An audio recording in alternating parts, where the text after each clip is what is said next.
নির্বাচন কমিশনের বেঁধে দেওয়া আচরণবিধি ছাত্রদলের জিএস পদপ্রার্থী তিনি ব্রেক করেছেন, কিন্তু যে জামাতের লোকজন তারা বাড়িতে বাড়িতে গিয়ে কার বাড়িতে ঢাকা বিশ্ববিদ্যালয়ের তার ছেলে তার মেয়ে তার ভাই বোন ভর্তি তাদেরকে অনুরোধ করতেছেন যে ধর্মের পক্ষে হলে আপনি এখনই একটু জামাতকে ভোট দিন। আমরা যখন হলগুলোতে প্রচারণা করতে যাই তখন দেখি কি যে আমাদের সামনে থেকে শিক্ষার্থীরা গেট দিয়ে দল বেঁধে বের হচ্ছেন, লেগুনা ভাড়া করে নিয়ে শিক্ষার্থীকে নাজিরা বাজার নিয়ে যাচ্ছেন। আমরা আবার যখন দেখি আবার বের হওয়ার সময় থেকে আবার তারা নিজে খেয়ে আসছে, আবার এক পোটলা নিয়ে আসছেন আশা করে। আমরা দেখেছি আমার একটা বান্ধবীকে ফোকাস থেকে ফোন দিয়ে বলতেছেন, ফোকাসের পরিচালক যে বলছেন দেখো তুমি যদি আমি দাঁড়াতাম আমাকে তো অবশ্যই ভোটটা দিতাম। বলছে হ্যাঁ জি ভাই আপনি দিতাম তো খুবই ভালো, সদাচারী মানুষ আপনাকে দিতাম, কিন্তু তাহলে যেহেতু আমাকে দিতে পারবে না সাদিক ক্যাম্পকে একটা ভোট দিও। নতুন করে ভোটকে ভাগানোর জন্য নারী বান্ধব ছাত্রতা হওয়ার প্রয়োজনীয়তা আমাদের নেই। শিক্ষার্থীরা হয়তো যারা ফার্স্ট ইয়ার সেকেন্ড ইয়ার যারা আছেন ভাবতেছেন যে ভাই তো আমাকে টানা 8 দিন খাওয়াইলেও বাইকে ভোট না দিলে হয়তো বা ভাই নাফরমানি হয়ে যাবে। আমরা স্পষ্ট ভাষায় বলতেছি নির্বাচন কমিশনটা কারসাজি করতেছেন। গত বেশ কয়েকদিন যাবৎ আমরা প্রচারণা করেছি, বিভিন্ন প্রার্থীগণ প্রচারণা করেছেন, বিশ্ববিদ্যালয় নির্বাচন কমিশন প্রচারণা কিছু আচরণবিধি সেট করে দিয়েছেন। আমরা আমাদের জায়গা থেকে সর্বোচ্চ চেষ্টা করেছি বিশ্ববিদ্যালয়ের বেঁধে দেওয়া আচরণবিধি সেগুলা মান্য করে প্রচারণা চালানো, কিন্তু আমরা এক্ষেত্রে কিছু অসঙ্গতি দেখেছি অন্যান্য প্রার্থীদের থেকে, অন্যান্য সংগঠন থেকে, অন্যান্য দল থেকে। সেটা যদি আমি এক এক করে বলি, প্রথম কথা হচ্ছে নির্বাচন কমিশনের বেঁধে দেওয়া আচরণবিধি ছাত্রদলের জিএস পদপ্রার্থী তিনি ব্রেক করেছেন, কিন্তু আমরা দেখেছি নির্বাচন কমিশন কারোর সাথে আলাপ আলোচনা না করে কিন্তু তারা মনোনয়নপত্র উত্তোলনের দিন বাড়িয়েছেন। আমরা দেখেছি যে যারা হচ্ছে ব্যালট পেস্টুন যারা টানিয়েছেন সেগুলো তারা উঠান না, নির্বাচন কমিশন বারবার করে তাদেরকে নির্দেশনা দেওয়ার পরেও পরে আমরা কি দেখেছি এই নতজারু নির্বাচন কমিশন নিজে গিয়ে পেস্টুনগুলো তারা নিজেরা তুলেছেন। আমরা এমন আহামুখী কাজ করবার নির্বাচন কমিশন থেকে আমরা দেখেছি। আমরা এর বাইরে সবচেয়ে বড় যে অসঙ্গতি আমরা দেখেছি প্রথম দিন থেকে যে জামাতের লোকজন তারা বাড়িতে বাড়িতে গিয়ে কার বাড়িতে ঢাকা বিশ্ববিদ্যালয়ের তার ছেলে তার মেয়ে তার ভাই বোন ভর্তি তাদেরকে অনুরোধ করতেছেন যে ধর্মের পক্ষে হলে আপনি এখনই একটু জামাতকে ভোট দিন, যে শিবিরে যে মনোনীত প্রার্থী সাদিক কাইয়ুম কিংবা ফরহাদকে ভোট দিন, শিবিরকে ভোট দিন। আমরা দেখেছি জামাত কিংবা শিবির তাদের প্রতিষ্ঠানগুলোকে কিভাবে কাজে লাগিয়ে শিক্ষার্থীকে ইনফ্লুয়েন্স করতেছে। আমরা দেখেছি ফোকাসকে কিভাবে কাজে লাগিয়ে প্রায় 3700 শিক্ষার্থীদের মিলন মেলা তারা তৈরি করতেছেন।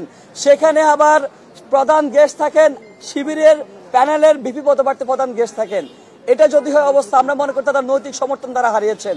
আমরা দেখেছি জামাতের নেতা কর্মীরা কিভাবে টিএসসিতে এসে বসে থাকেন, আমরা দেখেছি বিএনপির নেতা কর্মীরা কিভাবে টিএসসিতে এসে বসে থাকেন, আমরা দেখেছি বিএনপির নেতা কর্মীরা কিভাবে বাড়িতে বাড়িতে গিয়ে অনুরোধ করতেছেন, নির্দেশনা দিচ্ছেন, বারবার করে ক্ষেত্র বিশেষ মনে হচ্ছে একটু বিরূপ মনোভাব তৈরি করতেছেন যে ছাত্র দলের মনোনীত প্রার্থীকে ভোট দেওয়ার জন্য।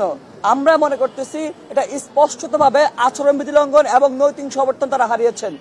আপনারা দেখেছেন আজকে আমরা দেখেছি যে আমি প্রচার করতে দেখেছি যে জামাতের কয়েকজন ব্যক্তি তারা দেখলাম হচ্ছে শিবিরের প্রচারণা করতেছেন ক্যাম্পাসের মধ্যেই। কিন্তু আমরা দেখেছি দেখেন আমরা যখন হলগুলোতে প্রচারণা করতে যাই তখন দেখি কি যে আমাদের সামনে থেকে শিক্ষার্থীরা গেট দিয়ে দল বেঁধে বের হচ্ছেন, লেগুনা ভাড়া করে নিয়ে শিক্ষার্থীকে নাজিরা বাজার নিয়ে যাচ্ছেন।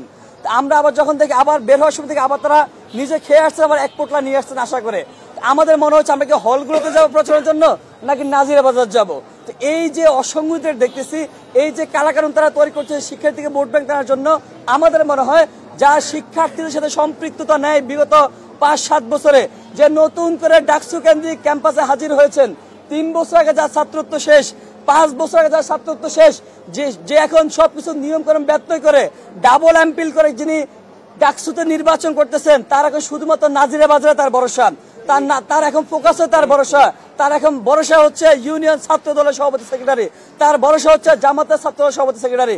আমরা দেখেছি আমার একটা বান্ধবীকে ফোকাস থেকে ফোন দিয়ে বলতেছেন, ফোকাসের পরিচালক যে বলছেন দেখো তুমি যদি আমি দাঁড়াতাম আমাকে তো অবশ্যই ভোটটা দিতাম। বলছে হ্যাঁ জি ভাই আপনি দিতাম তো খুবই ভালো, সদাচারী মানুষ আপনাকে দিতাম, কিন্তু তাহলে যেহেতু আমাকে দিতে পারবে না সাদিক ক্যাম্পকে একটা ভোট দিও। এই হচ্ছে পরিস্থিতি। তো এখন যে ইমোশনালি আপনার হচ্ছে ব্ল্যাকমেল করা হচ্ছেন কিংবা বাড়িতে বাড়িতে বাবা মার কাছে ধর্ণা দিচ্ছেন, বাবা মার কাছে বসে থাকতেছেন, আমরা মনে করতেছি যে আপনার আসলে খুঁটির জোরটা নেই। আপনার জোর হচ্ছে ফোকাসের, আপনার জোর হচ্ছে নাজিরা বাজারের, আপনার জোর হচ্ছে ইউনিয়ন ছাত্রদলের সভাপতি সেক্রেটারি। আমরা এটাকে তীব্র নিন্দা প্রতিবাদ জানাই। আমরা ছাত্রদের আমলে কোনো হ্যাকমত অবলম্বন করি নাই, আমরা শুধুমাত্র নিজের স্বার্থের জন্য হলে থাকি নাই, আমরা হল ছেড়ে দিয়েছি সকল প্রতিবন্ধকতা সকল কিছু উপেক্ষা করে। আমরা অজুহাত দেখাই নাই শিক্ষার্থীদেরকে যে আমাদেরকে হলে ঢুকতে দেওয়া হয় না, আমরা অজুহাত দেখাই নাই যে আমাদেরকে হত্যাযোগ্য করা হচ্ছে, সবকিছু উঠতে গিয়ে আমরা রাজপথে থেকেছি।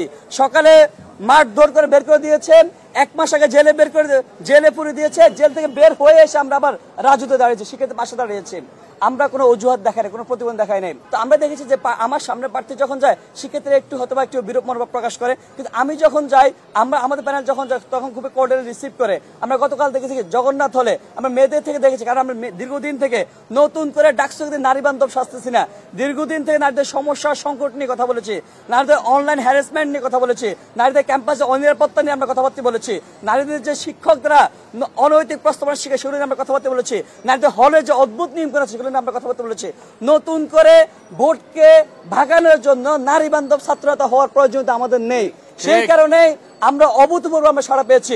আমরা মনে করতেছি আপনারা যারা মনে করেন নাজিরা বাজার গিয়েই শিক্ষার্থীদেরকে ভোটটা আপনি ভাগিয়ে নেবেন, অথবা আমি আরেকটা কথা বলি, দেখেন শিক্ষার্থীরা হয়তো যারা ফার্স্ট ইয়ার সেকেন্ড ইয়ার যারা আছেন ভাবতেছেন যে ভাই তো আমাকে টানা 8 দিন খাওয়াইলেও বাইকে ভোট না দিলে হয়তো বা ভাই নাফরমানি হয়ে যাবে। ভাই বড় নাফরমানি হবে ওইটাই, শুধুমাত্র ভাই আপনাকে 1000 টাকা কিংবা 2000 টাকা খাওয়ানোর জন্য যদি বাইকে ভোট দিয়ে দেন, ওই ভাই পরবর্তী গিয়ে আপনার জন্য কাজ না করে ভাই নিজের জন্য কাজ করবে।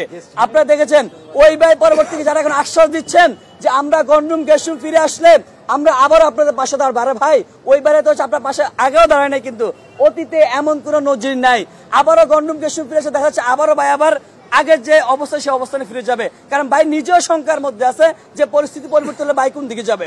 তো এই জায়গায় যদি খাওয়ার কথা চিন্তা করে কিংবা আপনি চিন্তা করেন যে ভাই যেহেতু খাওয়াইছে ভাইকে একটা ভোট দিই, এই চিন্তা করবেন। আপনি ঢাকা বিশ্ববিদ্যালয়ের শিক্ষার্থী, আপনি বাংলাদেশের প্রতিনিধিত্ব করেন, আপনি বাংলাদেশের বিবেক, সেই জায়গা থেকে আপনি আপনার বিবেককে কাজে লাগাবেন। কে আপনার পরবর্তীতে আপনার জায়গাটা দেখবে, আপনি আপনার আত্মমর্যাদার জায়গাটা, আত্মসমালোচনার জায়গাটা সেটা আপনি নিশ্চিত করবেন। আমরা ঢাকা বিশ্ববিদ্যালয়ের শিক্ষার্থীরা অবশ্যই বিবেচনা রাখবে। নতুন করে যারা চটকদার কথাবার্তা বলতেছেন কিংবা যারা বলছেন ভাই আমি তো রাজনীতি করি না, আমি সবকিছু করি, আর ভাই রাজনীতি আসলে ঢাকা বিশ্ব, আমি একটা কথা সবসময় বলি, ঢাকা বিশ্ববিদ্যালয় আদ্যপ্রান্ত সবকিছু আপনার রাজনীতি দ্বারা আপনি সবকিছু পরিচালিত হয়। আমরা স্পষ্ট ভাষায় বলতেছি নির্বাচন কমিশনটা কারসাজি করতেছেন, ভোট কেন্দ্রগুলোকে নিয়ে তারা একটা ইঞ্জিনিয়ারিং করতেছেন, এই ইঞ্জিনিয়ারিংটা একটা পক্ষের স্বার্থের দিকে যাচ্ছেন, একটা পক্ষের দিকে যাচ্ছে। আমাদের মনে হচ্ছে নির্বাচন কমিশন সেটা বুঝে হোক না বুঝে হোক তারা সেটা করতেছেন। যদি বুঝে করতেছেন তাহলে তা আর কিছুই বলার নাই। ঢাকা বিশ্ববিদ্যালয় 39,000 শিক্ষার্থীর সাথে তারা গাদ্দারিটা করতেছেন। এত বছর পর ডাকসু নির্বাচন হচ্ছেন, আপনার প্রতিনিধি আপনি অবশ্যই নির্বাচন করবেন, জেনে বুঝে যোগ্য প্রার্থীকে নির্বাচন করবেন। শুধুমাত্র ভোট কেন্দ্রিক প্রতিশ্রুতি নয়, তার পূর্বের কর্মকাণ্ড বিবেচনা করে তাকে ভোট দিবেন।